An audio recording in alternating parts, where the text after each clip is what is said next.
series. We also want to emphasize that at the end of the day, we're ultimately talking about a zero-sum game. If you're not going to expand the building in any way, if you're going to simply work within the existing space, as a consultant, I get to state the obvious from time to time. And if you want to increase the floor space that's allowed for X, you're going to have to take something out of Y.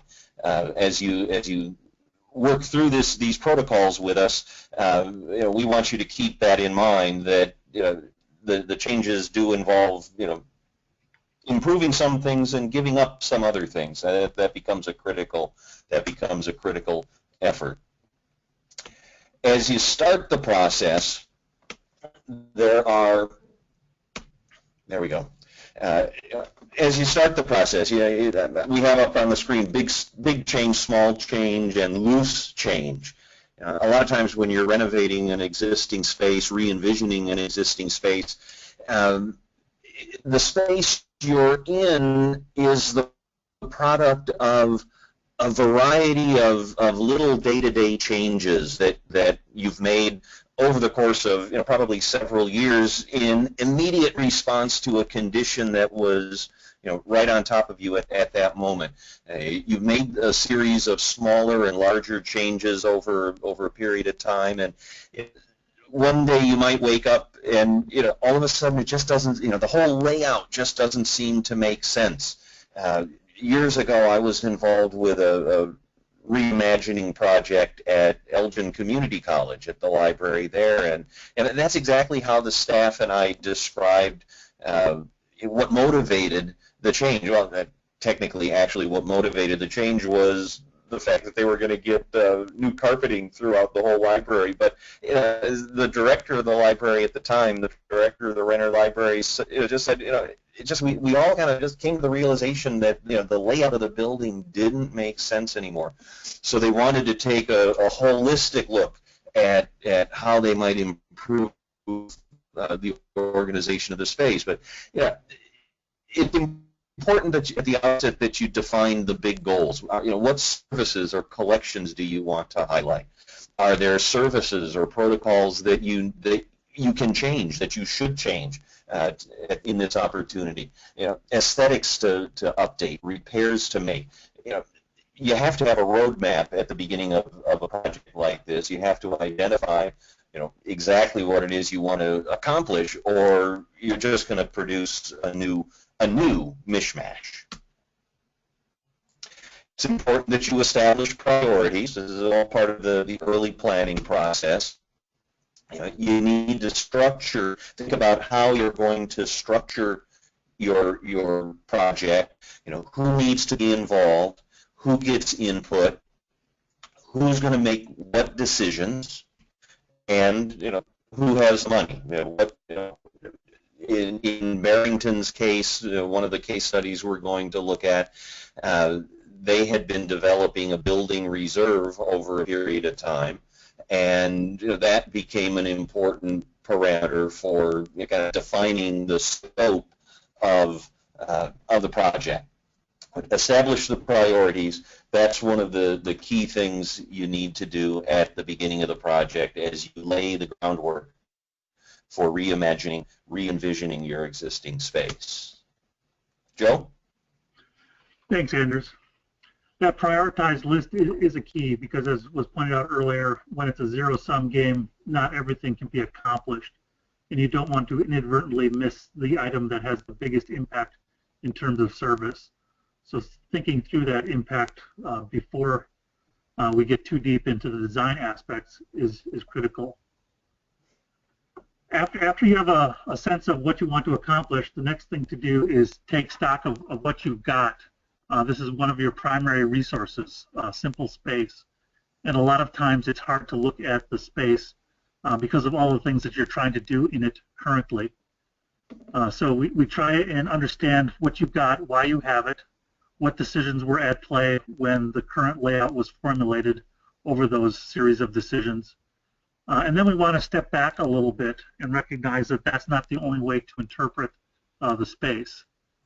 a lot of the detail can get in the way of the underlying clutter. If you want to flip to the next slide, Anders.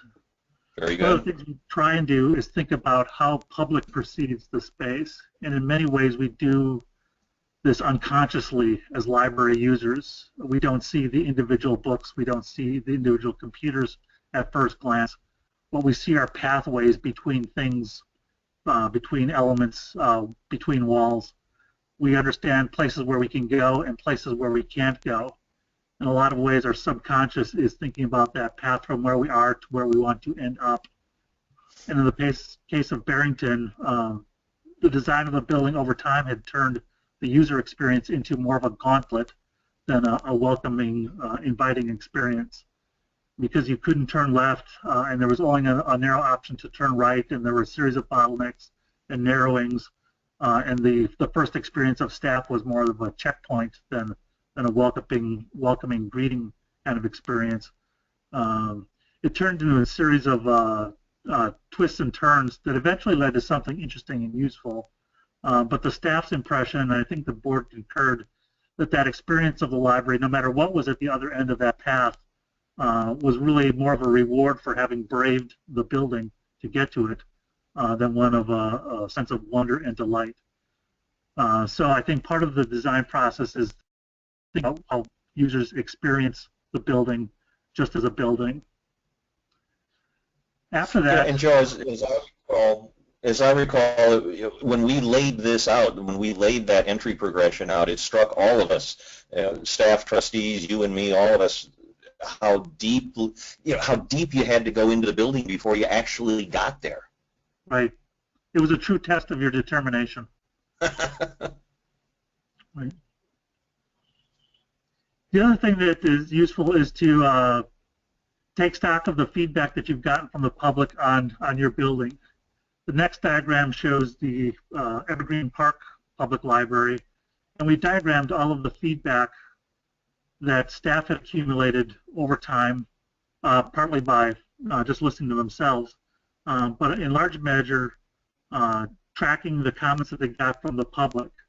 A lot of them had to do with noise being generated in certain parts of the building, people sort of getting confused as to how to behave, where to go, a lot of activity in a very small area. Evergreen Park is not a large building. It's been expanded, and some of the placement of services really caused a lack of clarity at the entry point. And so between the congestion, the use conflicts, and the noise, that little yellow pointy thing in the middle isn't the early morning sun shining down on library users. That's the explosion and cacophony of activity that's your first experience when you walk into the building. So a lot of the analysis of the building from an experiential standpoint on the part of your users is more about their impressions, both in terms of perception and in terms of organization. And those can give you vital clues as to how they're experiencing the building, and more importantly, how the building is telling them how to behave or not telling them how they should behave.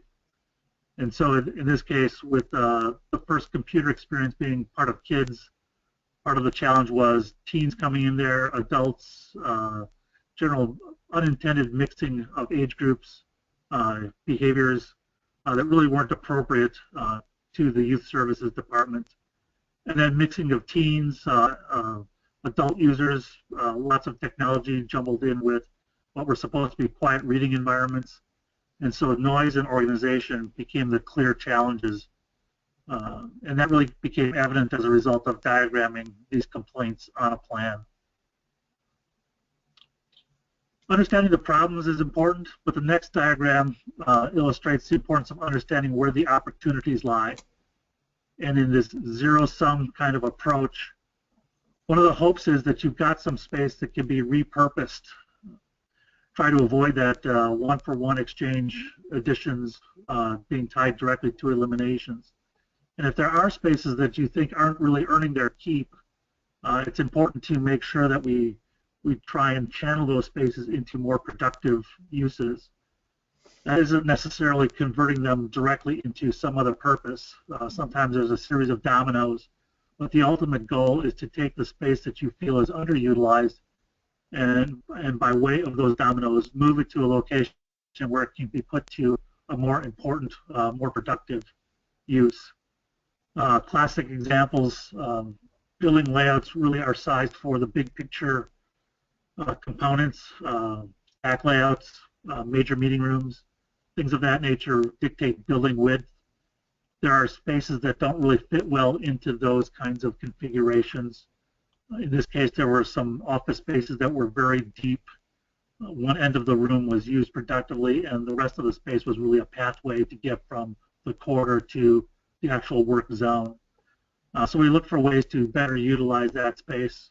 There was some loose storage, things really stacked one high on the floor. They had the advantage of some significant storage space, and the goal there was to start stacking that up in a still accessible way, but to reclaim the floor space that really was a luxury in terms of storage and could be more usefully purposed for public use if we could find a way to translate it to the upper level. So taking stock of your assets as well as your deficiencies is a good diagramming exercise. You know, and Joe, the notion of identifying underutilized spaces really speaks to the notion we mentioned at the outset of this being a zero-sum game. Right. So one of the most critical things I think that we can do as we're starting a reimagining process like this is just imagine the place empty. You know, one of the hardest hurdles I think a staff faces when you're trying to imagine what you might do to improve or reinvigorate, reinvent the library space. One of the most important hurdles is just the kind of the baggage that you have of being so familiar with the way the space works and the way it's laid out right now, and you know, I find it very helpful typically to just scorch the earth, just kind of take everything out in your imagination and imagine the building completely empty. I mean, if you were starting to lay the building out today from scratch, what were you, how would you begin? What would you be presented with? So just emptying the space out becomes a critical element. If you want to go really all in with imagining the space empty. I mean, the image that you see is the entry level at Barrington, emptied out. You have at the very top of the drawing the meeting room complex. You have the entry. You have a band of staff spaces and restrooms and so forth, and then the large, mostly open space toward the bottom of the building is, or the drawing is, the bulk of the public area on the entry level, and you see the columns and everything. But where would you start? How would you organize this? If you really want to go all in, imagine the place really, really empty. In this drawing, Joe had pulled together, well, what's the footprint of the building? If we could take all of the structure out, what would we be presented with, and what are the options, the opportunities, the limitations that you have there? I would advise that that you only take this step in with the assistance of an architect or a designer, because most of us librarians are not, we don't have the portfolio to really understand how much of that existing building could be taken out like this. But bottom line, it's important and a useful exercise to try and imagine the place empty without the baggage or the interference of your familiarity with how the space works. In a similar way, it's important to identify the hard-to-move stuff, identify what's fixed and in place, and what can be moved or changed. And that's a little of what that's really what I was alluding to a moment ago when I said, don't fully scorch earth the floor plan and the design of the building. Don't start knocking out all sorts of walls without the assistance, without the input of an architect, because there are some of those walls that, after all, are holding up the building.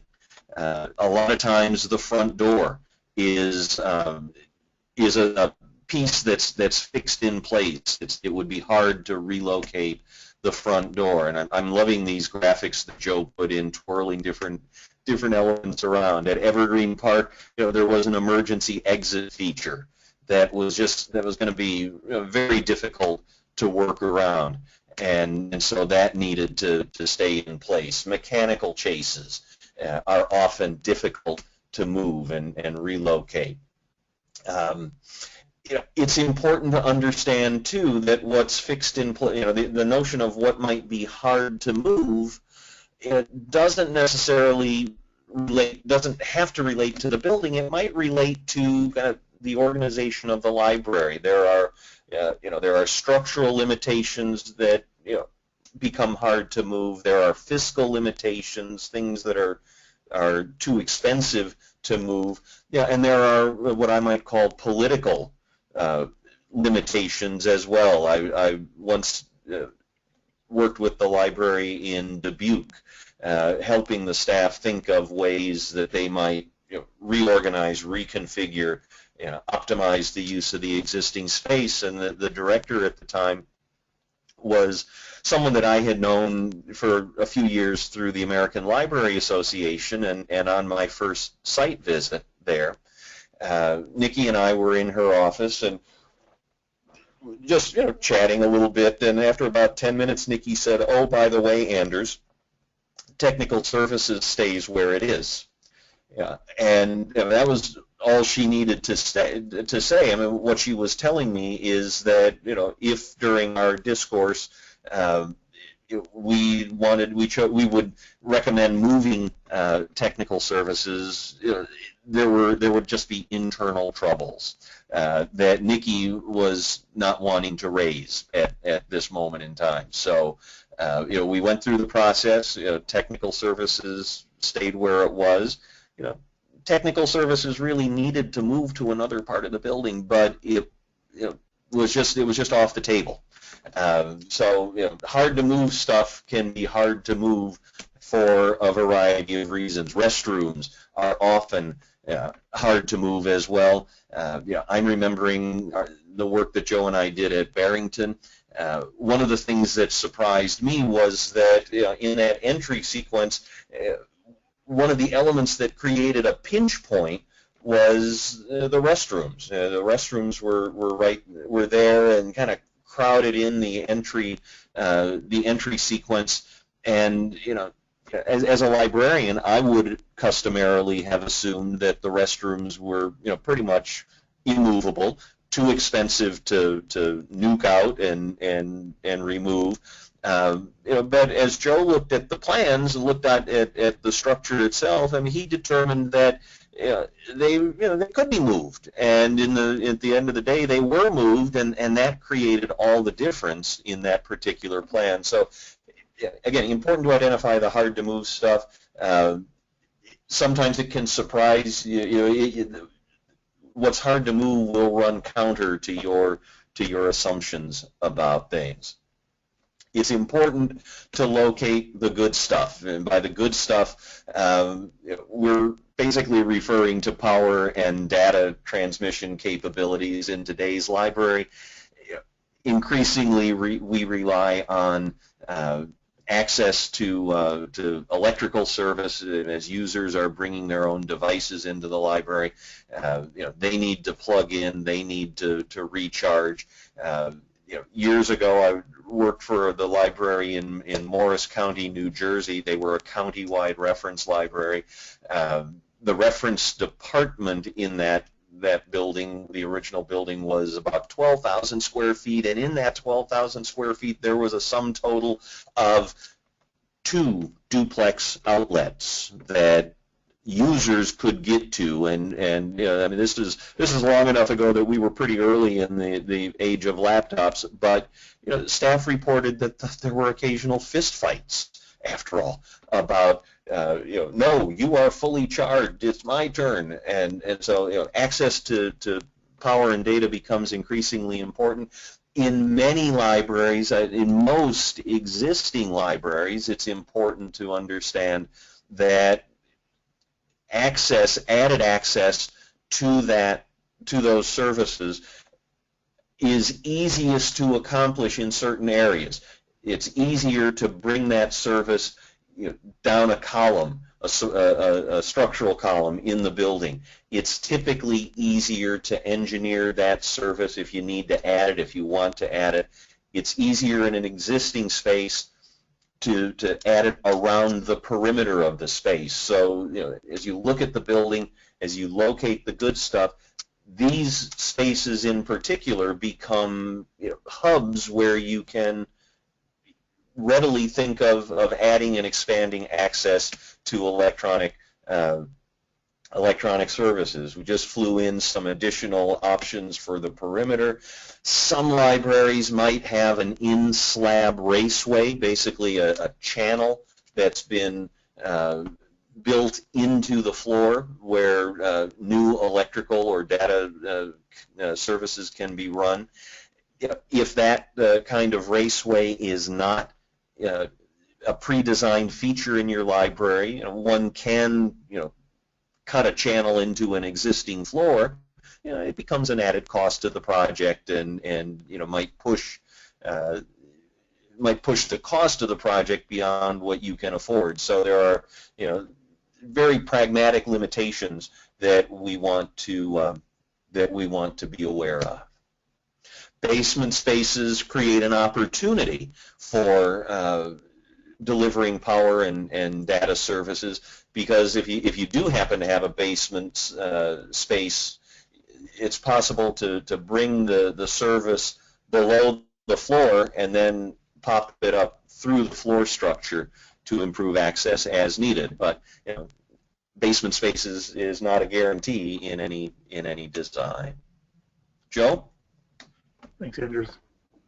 I think we document all of these conditions to understand the potential cost impact, but not necessarily limit the range of options that you ought to be exploring. As Andrews indicated, in Barrington, the solution that really made the most sense was to overcome the cost aspects of relocation, primarily restrooms, but also the main stair, connecting the upper level to the lower level, creating a new stair. We thought seriously about shifting an elevator location. That just got to be too many major elements. But the idea was that the big goals that were laid out at the beginning of the project really were best satisfied by investing the resources in these bolder, more strategic moves, rather than, I think it was unnecessarily disparaging characteristic, just a paint-up, fix-up. I think renovating the existing service zone of the building would have had a nice impact on the quality of the service as it was delivered to the community, but it would have fallen short of the experience generated by clearing out that series of twists and turns and bottlenecks created by the restrooms and the location of the public service desk in the main stair. This is a case where, in discussions with the Board of Trustees, they elected to take this more expensive and more aggressive approach by comparing the payoffs between the various options. And that really wouldn't have been possible without diagramming each of those scenarios and developing a cost model that allowed the trustees to understand what they would be offering to the public and what they would be asking the public to pay for. It's too easy to slip into the, well, this is the expedient approach. That's what we're going to do. I think that's one of the generators of the mishmash that can be found in a number of libraries. And occasionally, from time to time, it's necessary to come back and start fresh. It doesn't always mean that you have to make one of these big, bold moves, but in certain instances, it is justified. I think the point I would like to get across is that you should diagram and cost out the various scenarios so that you understand the implications of the investment, and then you can make an intelligent decision about whether or not that investment really does pay off in proportion to the amount of money put into these relocations. That kind of presupposes that the money is available in the first place, and it isn't always immediately available, and we'll come to that in a moment. But the big notion was to get the big blocks in the right place, and for Barrington, that was you would need to arrive at the library at the front door, not after a series of checkpoints. From there, we really looked at the building as providing clues as to what to do next. Anders describes it as letting the building speak to you. And in some ways, it gives you all of the hints you need, and they're very positive. This is how you want to use the space.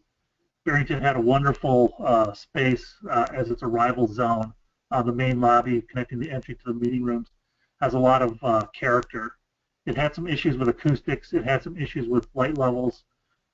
It wasn't really connected to the library proper, as I would call it, but it had that sense of arrival. It was a very pleasant space. The aesthetic related to the woods that surround the building. In many ways, it said, I'm a comfortable statement about arrival and location within the community. The lighting can be addressed, the acoustics can be addressed, but the use of the space was perfect. What the library was also telling us, the building was telling us, was that sequence from that point to the rest of the building was terrible, and the building was asking for help. And so that was really the assessment that resulted in the trustees saying, moving the restrooms, moving the stair, it's all worth the effort.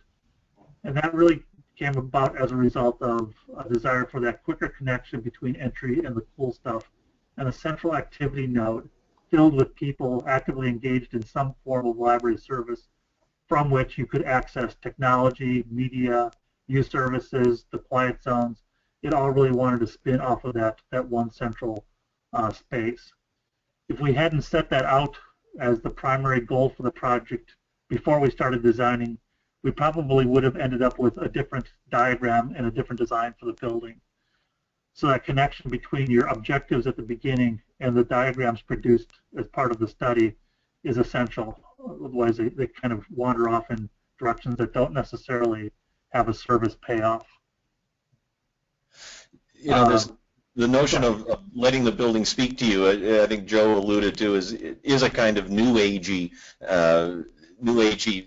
approach to things, but it gets at the simple idea that there may well be, you know, building elements, you know, key parts of the design that are cues that suggest, you know, certain functions should be in certain places, or, you know, it might be something as simple as the change in a ceiling height. There might be a soffit in the design of the existing building, and, you know, that becomes a kind of cue that there's a kind of unspoken wall that separates, you know, this side from that side, and it, you know, as you go through that accretion of, you know, big, small, and loose change on a day-to-day basis, sometimes, you know, that the logic in the building gets broken, and there's a dissonance, and you know, you can look for cues from the building to identify how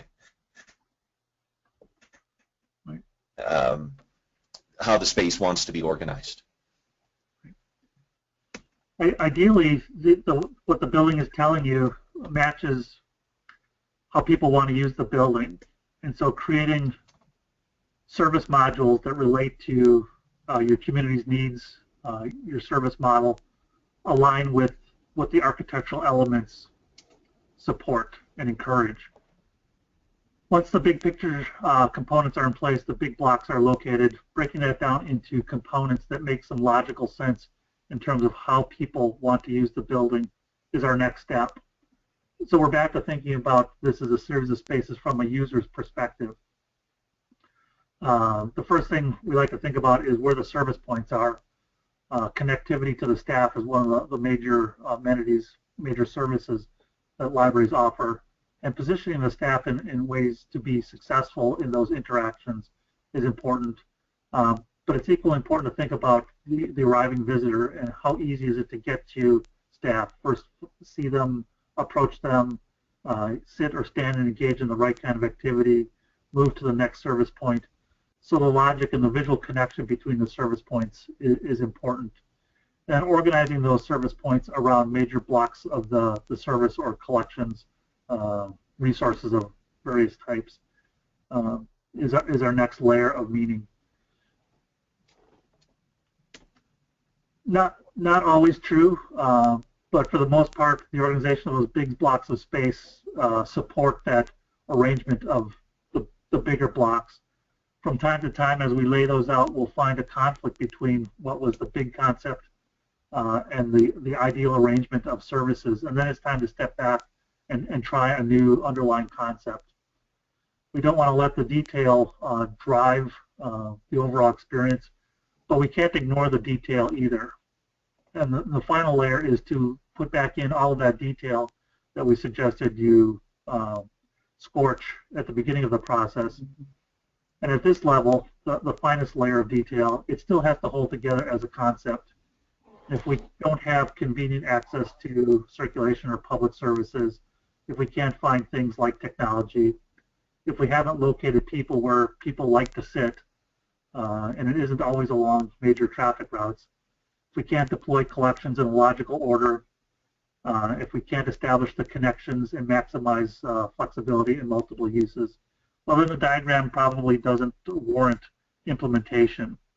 These are going to be big investments, even if we're talking about a few $100,000, tens of thousands of dollars. In the case of millions of dollars, it's a big commitment on the part of any institution. And you don't get many chances to come and undo these sorts of projects.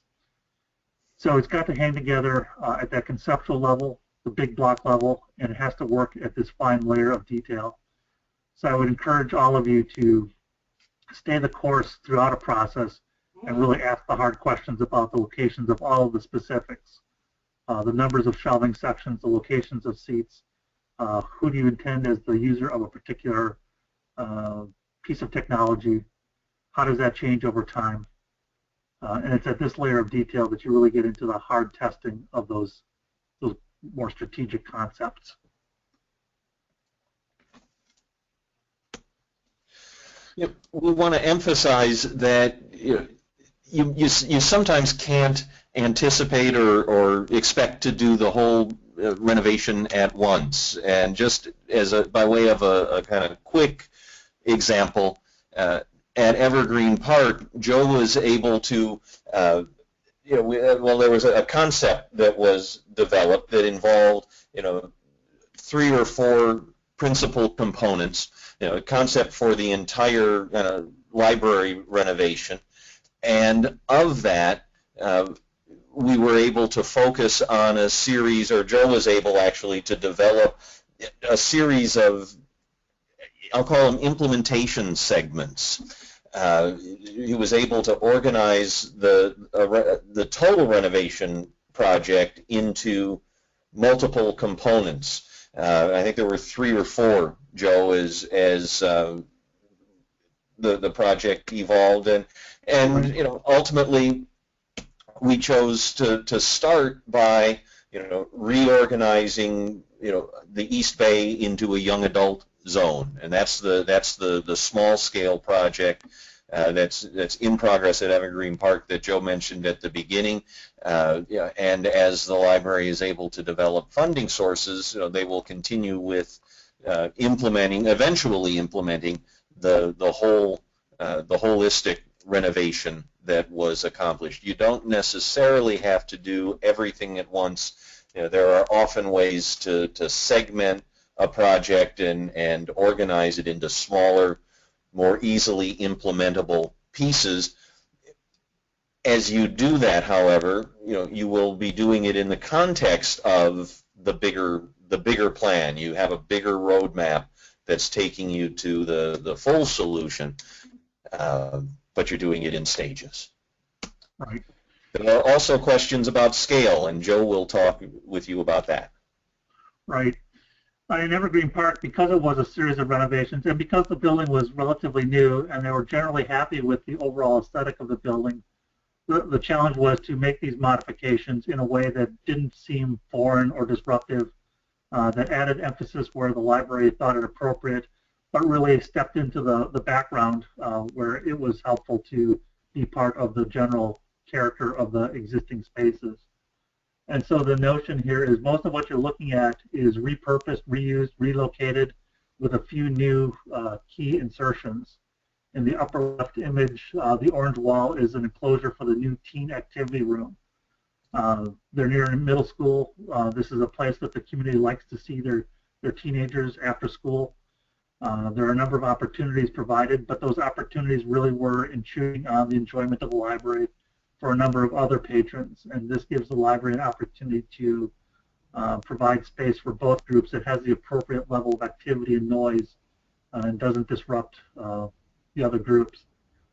Off to the right-hand side, you see that that teen space is really pretty flexible and adaptable. It's a furniture-based solution aside from the enclosing wall. In many ways, when teens aren't in the building, this is a great kind of activity space for a wider variety of users. So the fact that it's close to a main circulation path and can be used by different groups over time is an important feature. A lot of the furniture you see in the lower left is existing, relocated, replaced. On the next slide, you'll see that we took some of the odd spaces in the building. We couldn't really clear out everything, no scorched earth approach here. But if you look at the next slide, Anders, we took a couple of the odd little spaces that were defined by mechanical chases, oddly placed but necessary columns that were part of the expansion edition, and made little study rooms out of those previously hard to use alcoves.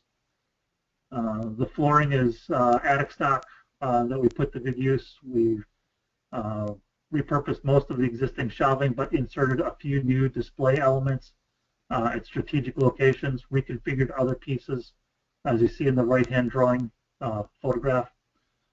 So it really was a blend to minimize the fiscal impact of the reorganization and a way to have the first of a series of improvements feel like it belongs, so that if nothing else is ever done in terms of the master plan, the building still feels of a single piece. Joe, a moment ago you said the carpet came from attic stock. Can you define what you mean by that? Just so everyone understands. Right. In a lot of instances, when a building is renovated, you order and store a little bit of extra carpet. Lets you take out stains, accommodates a few relocations, renovations. You can replace carpet in areas that see a lot of heavy traffic, and at some point it starts to look worn. So having a supply of material that's of the same dye lot, produced at the same time, is a nice way to be able to make those repairs. There was enough attic stock left that we could reorganize certain pieces of the building and tie into the existing finishes in a way that allowed us to transition into areas where there was an intentional or needed replacement, and we did buy some new carpet, but that was made a lot simpler and a lot easier by taking advantage of the library's supply of additional materials. And it was also, I imagine, a way to contain costs. Contain cost and blend the aesthetic. It really had multiple benefits. Yeah, excellent. Excellent. I think we have one more slide on the scale piece. There you go, Joe.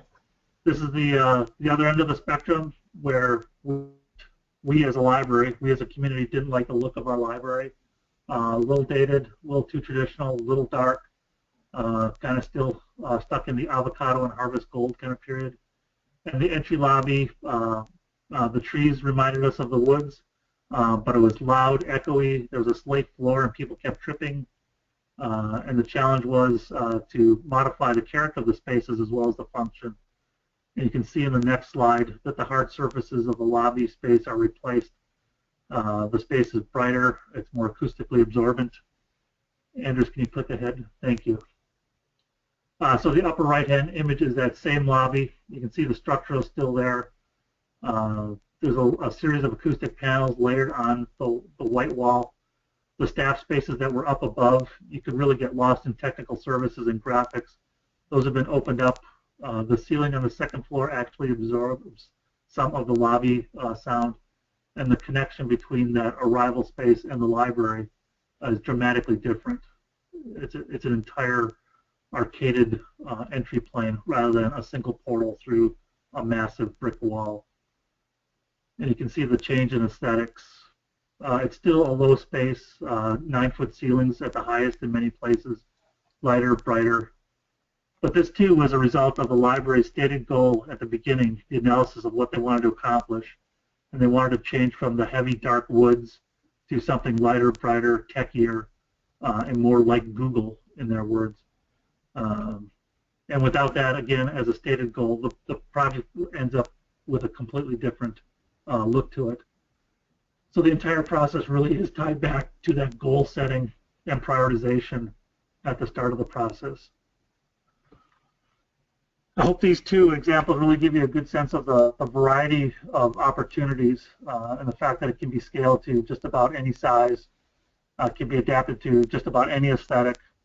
The critical factors are analyzing where you want to go in terms of service goals, thinking critically about your existing building and the opportunities it presents as well as the challenges. The importance of exploring options and having frank conversations about cost and impact with your staff, with your trustees, and trying to align your resources with that vision, and then making some of those harder choices. No library, including the Barrington project, got to accomplish everything that they could imagine being useful to the community, and the prioritization was critical. The various planning diagrams and the cost estimates helped them make those intelligent decisions, and I think both the Barrington group and the Evergreen Park group are pleased with the process because it led to a result that made sense in their communities. So, and Joe, I apologize for not clicking forward to this last slide. I thought the previous slide was, I got lost in my script. I thought the previous slide was our last slide, but I think, Louise, that's it. We have time for questions. Okay, great. I hope my audio issues have been fixed. Can you hear me okay? Yes. Okay, great. All right, so thank you so much for that presentation. I think it was really informative. I only have one question at the moment, so just a reminder to those who are still with us, if you have questions, go ahead and type those in now. We've got a few minutes before we wrap up at 11. So the first question I have, Anders and Joe, this goes back, I think, when you were talking about imagining the space empty, you made a comment about a zero-sum game. What did you mean by that? What was the context by zero-sum game?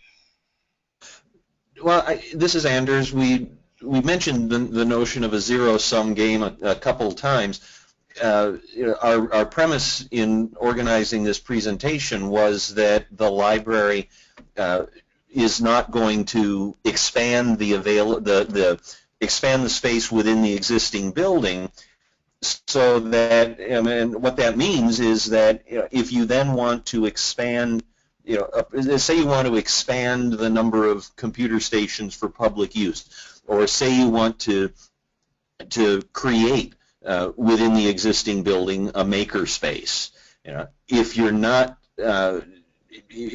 expanding the floor space within the building, the space for that new function is going to have to come out of some other space, some other functions, in order to make room for that. In order to make room for that new function, an existing function is going to have to shrink in some way.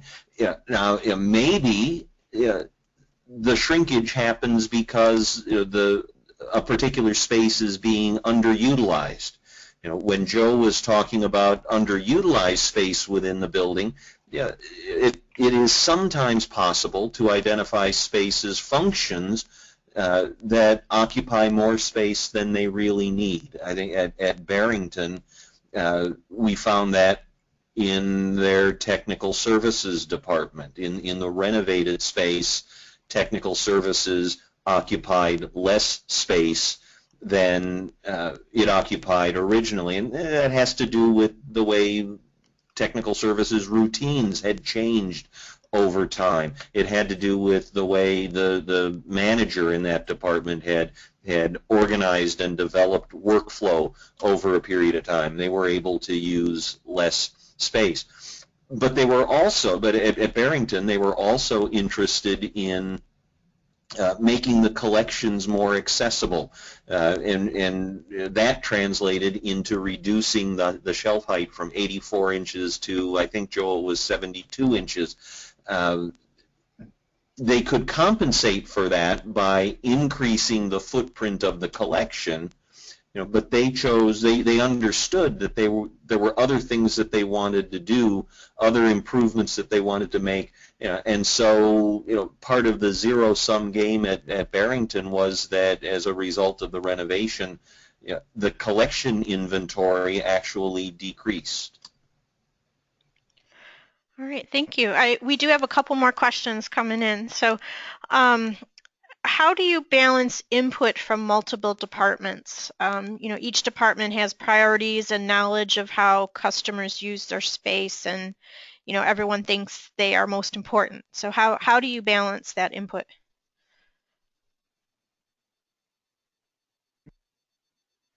Or do you want to? Yeah, in our experience, having that open discussion as a group and not sort of individual separate conversations with each of the components is critical. The overall library experience is a balance of a lot of valuable services. The prioritization exercise really does need to include a lot of participants so that you get an opportunity to weigh the factors that lead some people to believe certain elements are more important than others. And coming to a collective decision means evaluating collectively. I think having an overall vision of the service helps to put the components into some sort of perspective.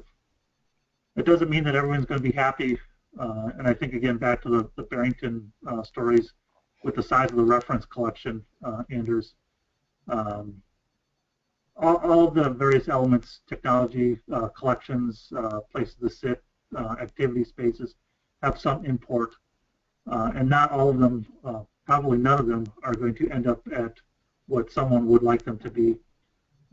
But coming to a group discussion, participating collectively in the evaluation, going through a weighting exercise and prioritization together, I think is a good step. Yeah, I think, Joe, at Barrington, for example, the management staff there had been, prior to our involvement, the management staff had engaged in an ongoing discussion about how they wanted to improve the user experience of the facility, of the space, and that discussion, I think, created some very broad common ground on the part of staff that really helped advance all of the ideas that came about through the remodeling process. So that became an important foundation, Louise, that helped see the project through. Okay, great. A couple more questions. At what point is calling a designer necessary? What scale of projects can reasonably be accomplished in-house? So in many ways, technically, if you're not affecting life safety, structural integrity, you have fairly free reign from a legal liability kind of standpoint. You want to make sure that you are thinking about accessibility, maintaining appropriate fire safety concerns. Don't damage sprinkler heads, don't open exit stairs to the rest of the space. Obvious things like that. If you're reorganizing furniture, picking out new finishes, in many ways, you're perfectly allowed to do all of that. And I think if you have some in-house talent, that's an acceptable approach. I think the value in a consultant is thinking about things on a broader scale and the interrelationships between behavior and furniture placement, between behavior, color selection, defining an overall aesthetic for a building that's consistent internally and with a mission statement or a vision of the institution within the community. Mm-hmm. Those are valuable elements, whether or not you're touching life safety elements or not. Sure. The involvement of a designer doesn't have to be extensive. It can be to look over shoulder, to offer advice up front and then let you run with it, to check in at the end, or it can be very in-depth. So I think a lot of it comes down to your comfort level, your experience, the risks involved in a false step. But as long as it isn't life safety, structural integrity, not moving walls, you're pretty free to do what you want. Once you start moving a wall in a building that's about 5,000 square feet or larger, you really do need to have a set of drawings prepared and sealed, submitted to local jurisdictions to make sure that you are maintaining a building that's safe for the public to occupy and safe for your employees to work in. Sure, that makes sense. All right, I've got two more questions. The first one is, can you discuss a rough budget for the projects in your examples? Right. Barrington was about 60,000 square feet and $8.8 million. I can't do that math quick enough. You can do that on your own. The first of the implementation phases for Evergreen Park touched about 2,000 square feet, and it was a little over $250,000. Okay. That was that first step was selected because it would have a lot of impact and because it looked like it would qualify for a state grant, and half that funding did come from a state grant. I think it's important to note that, Joe, in both of those instances, Barrington especially, I mean, there was some pretty substantial physical remodeling done. Right.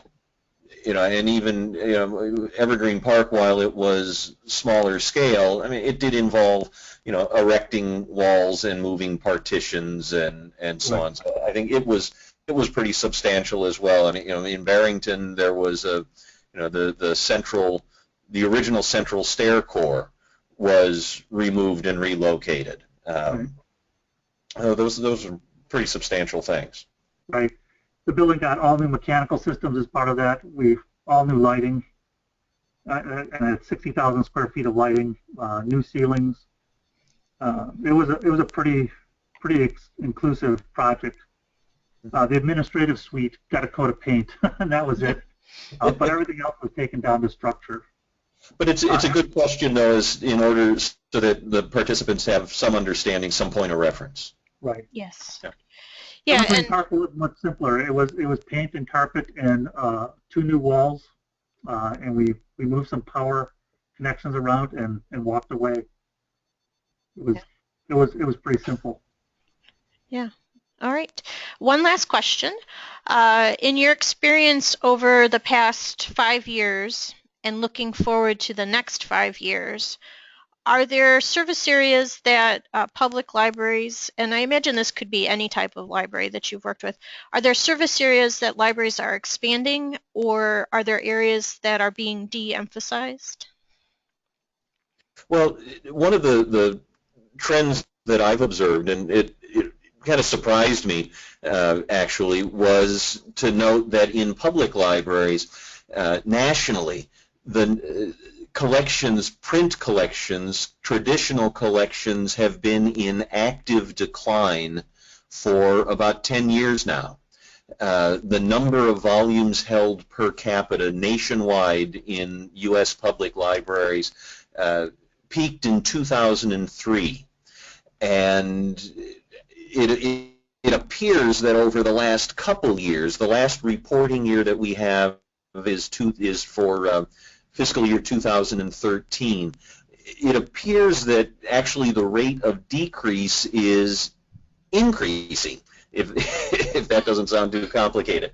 So I mean, what I read into that is that we've kind of taken our collective foot off of the gas in terms of developing traditional collections, and that's those areas are certainly not growing the way they did at the beginning of my career in libraries. Certainly, spaces that we see expanding, spaces that have increasing demand, include spaces for exchange, for spaces where groups of users can work together.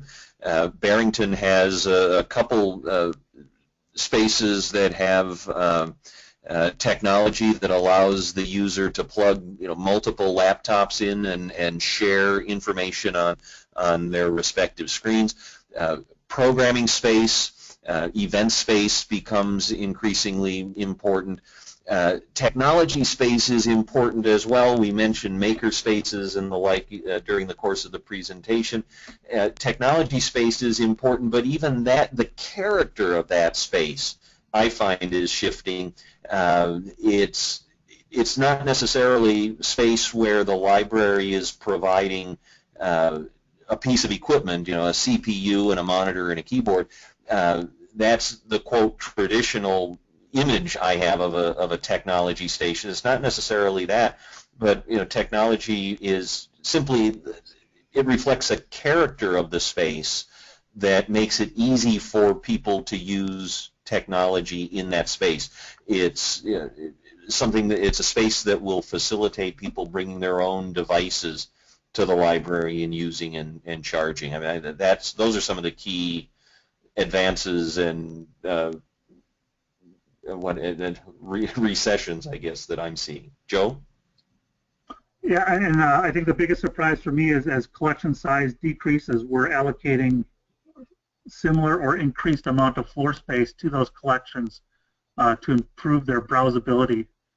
And as a result, partly because the collections are weeded and more tuned to interests, and partly because they're presented in a way that's much more intuitive and easier to access, circulation numbers tend to be improved.